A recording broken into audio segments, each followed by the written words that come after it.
Okay, good morning. How's everyone doing? Good, good, good. Okay, I've got 30 minutes and quite a bit to share, so we're going to jump into it. So Miller Heiman Group over the last 18 months has gone out and acquired 6 businesses, and we've integrated them together. One of those, as mentioned, was CSO Insights, which is primarily a research-based business around sales performance. Now, when we first got this business together, we kind of dumped all the research on the table and figured, what are some of the things that really pop out of this research that we got to start talking more about? And there's 4 things that I will share with you today that for me kind of became the key insights, if you will, from that business. And again, we're going to go through this fairly fast. The first, that investments in sales enablement functions deliver a significant return. So we actually looked at 300 organizations and studied sales enablement. Some people had it, some people didn't, and I'll kind of talk through what all that was. Number 2, transformation is not cheap, easy, or fast, and what we would argue is it's not optional. All right, so we'll talk a little bit about sales transformation and what that means. Third, talent is the part of performance that cannot be explained or accounted for by training or experience, which means you cannot train or develop talent. Now, you might think that's odd coming from a company like ours, but hopefully I'll explain myself. Getting to executives is one thing, but understanding how they make decisions is another. So 4 things we'll talk about. All right, let's jump into enablement. So I want to first define sales enablement. So this is very different than sales operations. If you think about sales operations, you think about like territory design or designing comp plans, but think about sales enablement as the services like training services or delivering training services or content or coaching services to a sales organization. The best way to define it is this visual. Is sales enablement functions try to increase the efficiency and the effectiveness of your sales function. All right? Now the best way to define that is this equation down below. So it's A times Q. Any idea what A stands for? Activity. Times the quality of that activity, right? That's what your salespeople do every day. Divided by what's T? The time that it takes. All right, so that part makes a lot of sense. It's all the activity, it's got to be high quality, and then of course you can divide it by the time it takes. So you want to increase the efficiency of that part of the equation. Now, anyone know why you divide it by D? What could D stand for? What could take away all of that? Someone said it? Distractions. Right? Every sales organization has distractions. So you got to think about this equation and think about the sales enablement functions really optimizing the outcome of that equation. Now, so we studied 300 organizations. So here's the good news, or here's the interesting thing from our perspective and why we thought it was worthy of sharing, is if you look at, of those 300 organizations, almost half had a dedicated sales enablement function. All right? Of that half, within the last 18 months, more than half of those were just launched. So this emergence of sales enablement functions is very, very real. And it's happening very quickly in the market. So we thought it was worth looking at. One of the first things that we decided was, well, hold on, does this matter? So what are the actual results? If you took the companies in this 300 that we studied and said the ones that have sales enablement versus the ones that don't have sales enablement, who's more successful just by the numbers? And interesting enough, the ones with sales enablement were 10.2% more successful. So then it's said, okay, now it's time to start really studying these things. All right? So we asked a couple of questions and we kind of looked at a few things. This, I think, will be fairly obvious. When asked, what are you trying to accomplish in a sales enablement function? There are 4 metrics that the majority of the firms looked at said. Number 1, they're trying to increase the efficiency, kind of as we defined it earlier. Increase revenues, increase net new acquisitions, and increase the win rates on forecasted deals. So that kind of makes a lot of sense. When asked, well, who do you actually serve? What's the point of a sales enablement function? Who is your customer? Some of the basics were in place, like managers, frontline salespeople. That's obvious. Here's one insight that we had. When you actually looked at that 10.2%, that group that outperformed everybody else, the all-stars in that group actually defined their enablement team to serve more than just the salespeople. It was anyone who touched the customer. from marketing through sales through service. There was content, training, and coaching services related to delivering value to all those. So you can see down here, service personnel, channel, and marketing were also some of the people that were impacted. All right, so this slide for me, or this piece of data, kind of pulled it together from just a practical perspective, all right? The question was, well, what do you do? Like, what are the things that you do for your teams as a sales enablement function?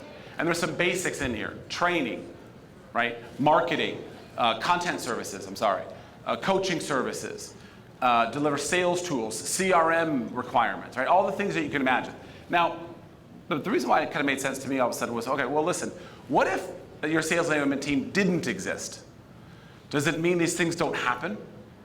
No, it means they happen for sure, but the sales organization gets it from HR for training, or they get it from IT and technology, or they get it from marketing and the content. So they go to their functional silos and get certain things, which means the way they're actually solving a problem, which might be, hey, I need to increase my win rates on forecasted deals, or my forecast accuracy, or my performance on strategic accounts, that might be the actual issue, but then functionally silos and kind of widgets are getting sourced.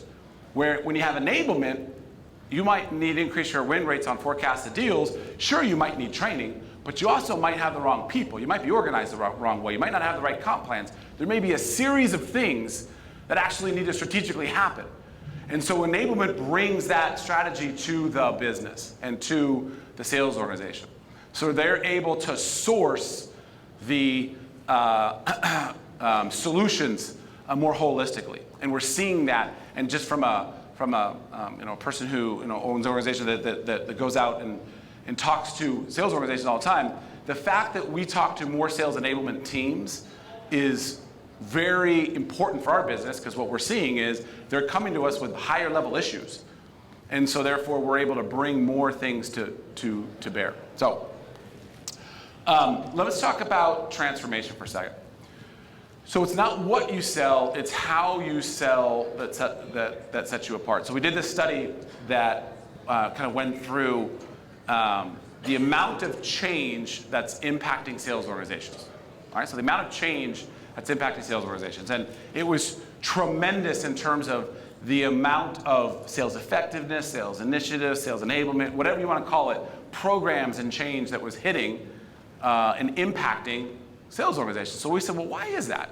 Why is there today more change and more initiatives than ever? And so a couple of things popped.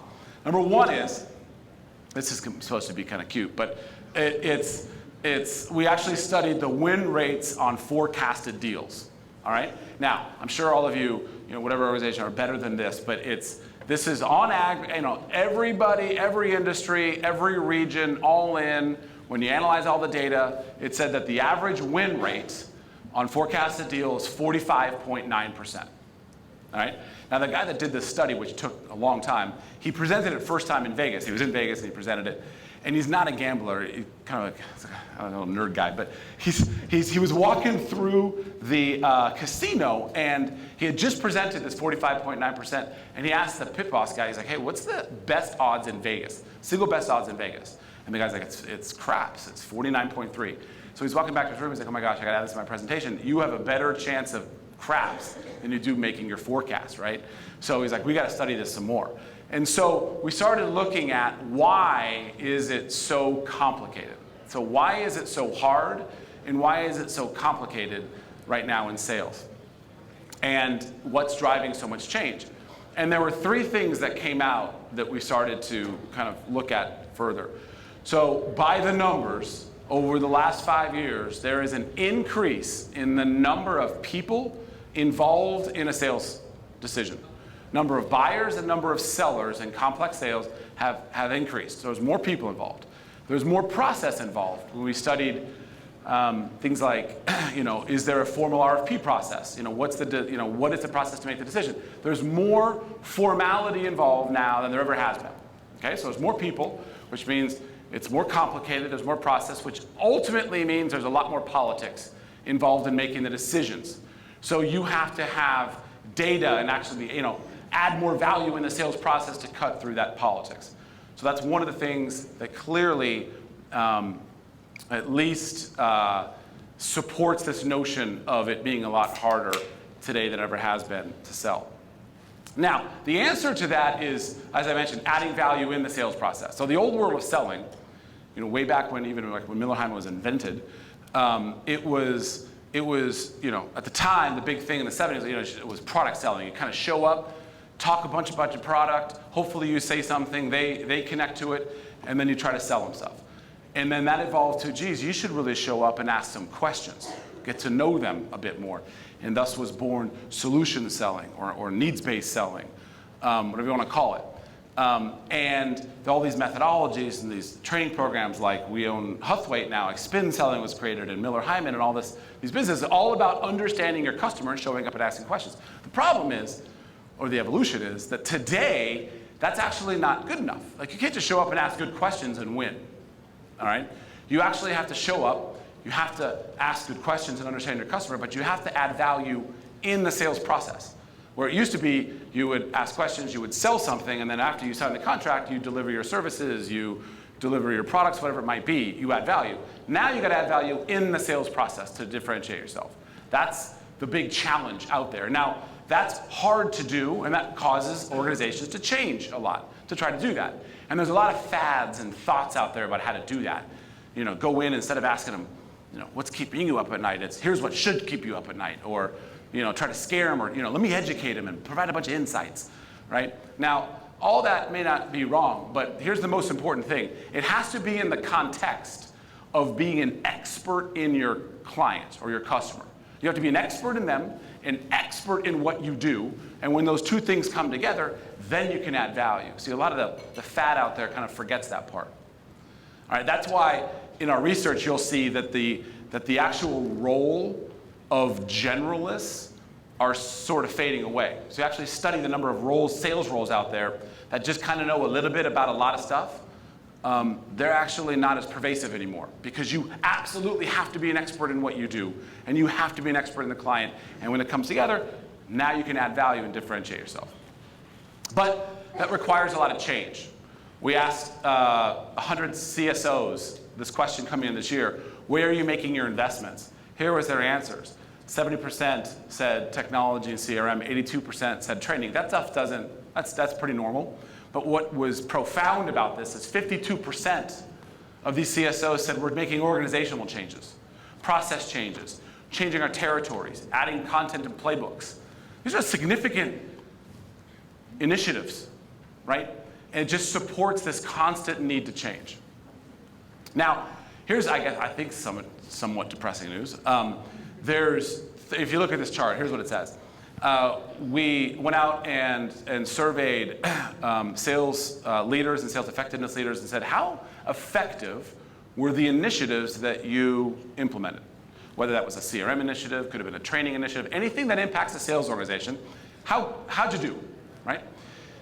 38%, so 38% of sales force initiatives, sales effectiveness initiatives, programs, projects, call it what you will, 38% said they met all or the majority of the expectations. So 38%. The worst part of this is that 47%, 46.8, met a few.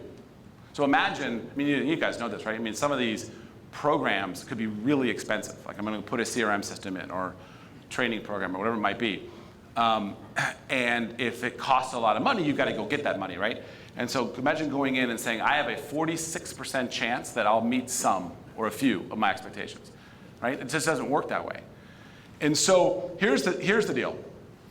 We looked at why is it so hard to implement change in a sales organization? What drives failure, if you will, in a sales transformation program or a sales effectiveness project, or what it is? And there were 9 things that came out in the research that were pretty clear, pretty pervasive. Number one is, and I don't think any of these are going to blow you away, but it's common sense, not always common practice. So you kind of intuitively know this stuff, but still charge ahead. So number one, lack of executive ownership.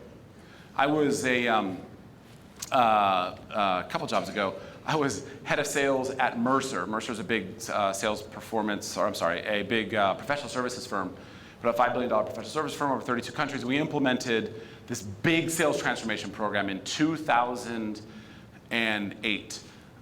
It was a big investment. You know, the corner of the center of it was Miller Heiman. We had all this other change around it. We implemented it. 6,000 people got it. The last program was in Asia. We come back. We're all excited about rolling this thing out. We land the next week. Bear Stearns goes down. Lehman Brothers goes down. And literally a third of our business was assets under management, because we also had a huge investment management business. I mean, overnight, it was devalued to nothing. And we sit in the executive committee. It's like a big, you know, big fire alarm. And we're sitting there talking about what should we do? What should we go do? What are we going to go do? And I was the youngest, or the newest in the room, probably youngest too, but in the room. And so I kept my mouth shut for the most part. I was just listening to all them talk about how we're going to get through this. And there were some pretty stupid ideas that were thrown out. You know, like they're saying stuff like, hey, we should go, you know, start up a bankruptcy practice, which was my favorite one. And there were people that thought that was a good idea. And so I was sitting there listening and listening and listening. And finally, I'm pretty type A. So I finally like jumped up and said, hey, listen, there's no way those are good ideas.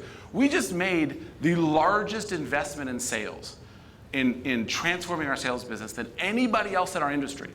So why don't we just go do that as the only thing that we go do? And they looked at me like, I mean, it's a professional services firm, right? I mean, there was an actuary in the room. I mean, you know, they're like, that's ridiculous, that's stupid. Sales is not a strategy. That is not a strategy. That was the thing we did. Like, that's not a strategy. So I was like, all right, that's fine. Let them keep talking. And ultimately, they came up with no good ideas, right? And so the CEO finished the meeting, said, listen, all that stuff was noise. We just made the biggest investment we've ever made in sales. The one thing we're going to do is we're going to double down on this thing, and we're going to outsell our way through this. We're going to punch above our weight and try to survive this time.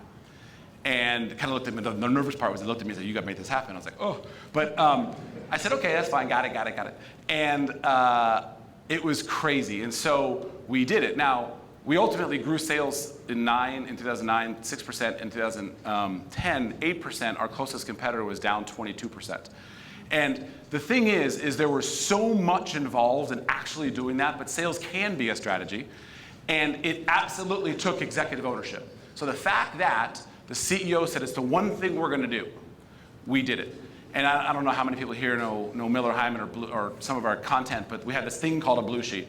And literally, you couldn't get into one of our elevators without a blue sheet being posted. We framed them over all the walls of the executive offices and all the big wins. It was in the DNA of the business, but it was because of our executive ownership that really allowed that to happen. I think that had we not had that moment, that program would have been in some jeopardy. Number two, lack of dedicated resources. You've got to have, part-time resources rarely produce part-time results. They usually produce no results. You can't just add this to someone else's job. Okay, so that's pretty obvious, but again, common sense, not always common practice. Failure to address culture. This is a big one, right? When I think about culture of a sales organization, what is culture? It's your methodology, like how you operate around your client. You've got to address that as part of your sales change. You've got to, move the way you actually impact your clients. Misunderstanding the role of technology. Some people just put in Salesforce and think they've actually redesigned their process. I think folks here would agree that that's actually not true. You've got to have, there's a people and a process aspect to any type of change. Just thinking about sales methodology versus sales process or skills are two different things. Process is what you need to go do. You need the skills to go do it. So those are two very, very different things. Going at it alone, thought folks like, hey, we got this, but actually there's a lot of people out there that could help. So, thinking about doing one of these things on your own. Champagne dreams, but beer budgets, all right? This idea that, hey, when you first figured out, it's this, but then by the time it gets approved, it's this, but you're actually, the scope never changed. That's actually not possible. So when you do your business case, I always tell clients, that's great that we're going to improve performance this amount and this amount. Let's run the business case of what if we did nothing? What does that business case look like? All right, let's use that as part of my case for actually getting the appropriate budget. Misunderstanding the human side of the equation goes with anything else. What's in it for me? Salespeople need to know what's in it for them all the time. So no matter what you do, you got to start with that principle in design. And assuming that done is done, What I mean by that is these things aren't events. Like when you have a training program, like you're done training, that's not the event, like that's the starting line. When you roll out CRM, it's not done, that's the starting line. So you got to think about the business process related to embedding whatever you're trying to do ongoing. So 4 things, sales transformation. It can change the way you sell to be a competitive differentiator. I fundamentally believe that. It's not an event or a point solution. It's an ongoing process that involves people, process, and technology. The world of selling is so hard right now that you constantly have to change. But when you think about that, only 38% of initiatives are successful. So think about why they're not. Okay, I'm going to talk about talent. So I mentioned earlier that talent's a thing that you can't actually go develop. So let me define our definition of talent real quick. We bought this company from IBM. It's called Talent Analytics, and it came with millions upon millions upon millions upon millions of sales assessments. And so we've got this whole capability around it, but one of the things that we learned from this business is that talent is really measured by traits. Our view of talent is the thing that's in each one of us, things that we can't not do. So I can't like knock it out of you, like it's what you're made of. I also can't develop it. For example, salespeople, they either have courage or they don't. I can't sit them in a room and train them to have courage. It's either built in you or it's not. All right? And so you've got to be very specific about talent. Now this is one of my favorite charts here. When I think about performance, what drives sales performance? Like what actually drives it? It's a combination of a couple things. Number one, it's the talent people have in them. Again, they're born with it. All right? There's a whole bunch of traits that make up talent, but that's number one. It's the talent they're born with. It's the skills that they acquire. You get that through training. So you add the skills that you require, multiply that by the culture that they're in. And by the way, you could acquire the culture through training. In a sales world, that's your methodology. That's how you think about winning deals, think about managing relationships. Where all the policies and procedures that govern that activity, that's your culture. So when you take talent, you add to it skills, and you multiply it by the culture you're in, that gives you performance. So like if I sat here and I asked you, and I showed you this, you had this piece of paper in front of you, which basically says, name all the things, the person that you've worked for that you love the most, that was the most influential in your life. What made that person great? And you had 10 slots to write down a bunch of words, right? You would think about it, and you would write down a bunch of things. And the reality is, a lot of words that would come up are things that are traits that an individual has. Again, that's their talent in our definition. Sorry. Okay? So the key thing is, and here's the question, when we interview people, when we bring sales resources into the company, why is it that so much of the focus of that interview, so much of the focus of that selection is based on their fit of the job, the experience that they had, the competencies that they have? I mean, the reality is, from our experience, that's the majority of the process that someone is brought into. It's about their fit, their experience, their competencies, and then you make a decision on whether or not they should be here. When the reality is, by the way, that stuff's really important, but I would argue that's half of as important. The other half is what they're made of. What is their talent? What traits do they have? Is it a fit in your organization, or is it not a fit in your organization? All right, like when you think about talent, we basically take traits. So there's hundreds of traits, and you combine traits into categories. So there's leaders, there's a whole bunch of these different traits for leaders. But the key thing is you have to define what traits you want in each one of your categories. So how do you measure a trait? Well, you gotta ask the question. So let's take, for example, I used the courage one earlier, so we'll take that. Let's take an example that I wanted courage in my sales professional. Now some people, by the way, you don't want this for what it's worth, but some people do. So how do you feel? So you ask the question, how do you feel when someone doubts what you have to say?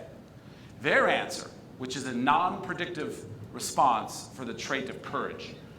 Everyone has the right to their own opinion. It's all right. Everyone has the right to their own opinion. Here's one that fired. This is actually a real answer. It upsets me because I am right, and I want to prove my point.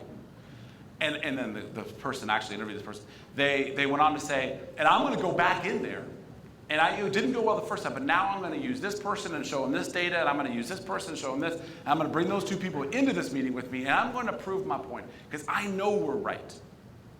Now that's courage. Okay? Now again, sometimes you want that, sometimes you don't want that. The point is, ask the questions, focus on traits. We actually had the fortunate opportunity to go into a Fortune 100 company, one of the largest sales forces in America. And instead of just deploying this on people they were hiring, we actually deployed this methodology across all of their current people to prove out the point. We said, here are the traits that matter. Okay, got it. Now let's interview all your people. And every single person fell into one of three categories. Number one, they had all the traits that was defined, that was perfect for this role. Number two, they had some. Number three, they had none. So the people in A outperformed the people with none by 3, outperformed the people with some by 2. So we actually looked at their actual performance data. We interviewed everyone on staff, put them in one of the categories, and then got their real performance data and figured out who's more successful. So the point is, this stuff matters. We don't focus enough of it in the interview process. All right, the final topic, executive impact. So here's what this is all about. I'm going to give you a sense or a taste of a methodology to think about having more and better impact with executives. All right, it's real simple. It starts with this notion, I'm just going to believe here that we all buy into this concept, that connecting with executives is important. Okay? But it's not just about connecting with them. It's about being effective once you get there. All right? And the research shows that. All right? So the research basically says it's really important to sell up to the executives. All right? So we went out and studied 1,600 or so executives. And we studied them in the sense of how they make decisions, not their personality. So not their personality. It's not a personality test. It's how do they make decisions. 1,600, and we studied, and I don't know if I have this in here, but there's about 30 or so attributes. You get their answers, you cluster them together, and the clusters came up with 5 different profiles. All right? So here's the 5 ways that executives make decisions. Number 1, there's the charismatic executive. Represents 25% of the response. So the charismatic executive is someone who wants to see high-level bullet points. I want to understand what you're trying to talk to me about and then quickly get to the bottom line. Don't need to see all the process in between. I want to know the risks up front. I want to understand the opportunities. I want to see it visually. And then I want to understand really quickly what the bottom line is. Okay? Then you've got thinkers. Thinkers, if you were to do that, what I just said to a thinker, they would never listen to you. A thinker wants to understand your entire process for how you got to what you're recommending and what you're talking about. Tell it to me chronologically. Tell me exactly what you've done to get to what you're recommending. Because I've got to process it along the way. It's a much different engagement style. The third is the skeptic. So no matter what you say, if you do not have credibility with this person, there is 0 scenario that they're going to believe you. All right? With this person, it's all about credibility. All right? They believe they have the answers. They're not looking for help. Okay? Finally, or not finally, the fourth, I guess, is the follower, 36%. So 36% of the people need to process the information in the context of somewhere else that's been done before. They avoid risk. Now, the thing about followers is they never actually will tell you that they're a follower, or actually like to think that they're a follower. But that's how they make decisions. Without case studies or proof points, followers will never agree. And then finally, 9% of the folks are controllers. So controllers, they actually control the decision. If it's not their decision in their mind, they're never going to go with it. They control the decision-making process. So even though you're trying to recommend something or having a conversation with somebody, you've got to do it in the context of them, their ideas. Okay? So 5 very different styles, and there's big implications, huge implications. If I know I'm talking to a charismatic, and I sit there with a 60-page deck with a bunch of details, I'll never connect with them. They'll never listen to me. if I sit there with a thinker and give them some high-level bullet points, some risks, here's the situation, here's the bottom line results, they'll never trust it. So the implications of getting this wrong are profound. Now, here's some of the people that fell into each of these categories in the study. All right? Some of this makes sense, some of it may not. Again, because it's not a personality test. Okay? This is about how they make decisions. Now, the big important point here in this section is what typically happens is sellers sell to their style because they're comfortable. They're comfortable presenting that way. They're comfortable putting content that way. They believe that's the way people should process things. So that mismatch is deadly. So the study did the same thing on sellers and say, how are sellers' content typically packaged up?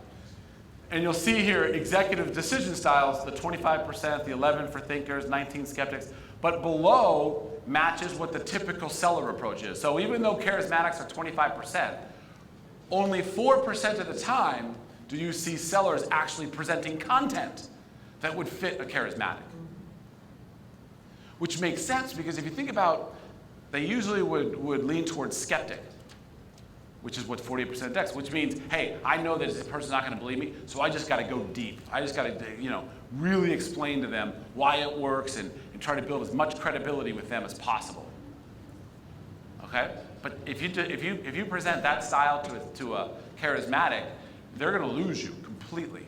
Trust me, that's definitely happened to me before. We're 6% to followers and 30% to controllers. So this mismatch of style to approach is really important. And again, here's what this means. There are things to consider. The timing in which you give content. For thinkers, if you know an executive is a thinker, you want to provide as much content as possible along the way. You do that with a charismatic, they're not even going to listen to you. Okay? The depth of content, how much detail you actually give, really matters. All right? The order in which it's given. Okay? Again, for a skeptic, the only thing you do with a skeptic up front is to build credibility. They have to have credit. You have to have credibility with them. So content is all about credibility. Maybe that's about the sense of you brought someone else with you that they have credibility with, that you use them in the beginning part of the content, whatever it might be. But you've got to think about the order in which content is given. And then finally, the medium, how you're actually displaying stuff. The charismatic people like visuals and charts and that kind of stuff. Thinkers like spreadsheets. It's a little bit of an exaggeration, but the point is, think about how you're actually presenting the content. Okay, so two more points on this, and then we'll be wrapped up. Number one, research shows that 80% of sales presentations, 80%, is targeted towards skeptics and controllers, while they only represent 25% of the executives. Focus on charismatics, thinkers, and followers. There's 72% of the executives, but only 22% of the presentations. I think the most important point is the name of the game is not to get trapped in your style. It's to truly try to understand how they make decisions and what profile they are. There's a whole process and methodology around this. And sell to that, not your own style. And whatever you do, don't change the message, just change how you deliver it. All right? So again, I know this was a 30 minutes of lots of different content, but felt like I would just try to give a broad scope of different content. I hope you enjoyed it, and I appreciate the time. Thanks.